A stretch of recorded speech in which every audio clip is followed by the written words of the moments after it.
Alex Crisano looking at Vergel Meneses. Laban kay Antonio. Ito si Meneses. Reverse layup, first 2 points. Habang nagkakagulo itong ibang mga fans ng Barangay Ginebra. At alam mo naman itong mga fans dito sa loob ng venue. Kuminsan mas matindi pa intensity kaysa sa mga player Kanina nakita natin Barangay Ginebra getting its first points on a clear out for Vergel Meneses. One-on-one move. Yan ang kanilang bread and butter play.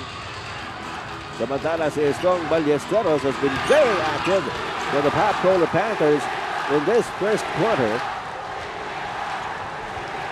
At ito ngayon ang Barangay Ginebra, they're down 11-2. Ito yung kanilang isa pang option to play Junlin Pop down low. Ang ganda ng ginawa naman ni Escong Ballesteros na pagdo-double team kay Junlin Pop. Wala na talagang pupuntahan si Jun doon. Ang ginawa na lang niya, pinatalbog na lang niya sa hita ni Escong Ballesteros yung bola. Pero tama ang ginawa ng Pop-Cola defensively, partner, because they made Limpot commit himself towards the baseline bago dumating yung double. Hindi nga double lang, no? Triple team. Pero ito,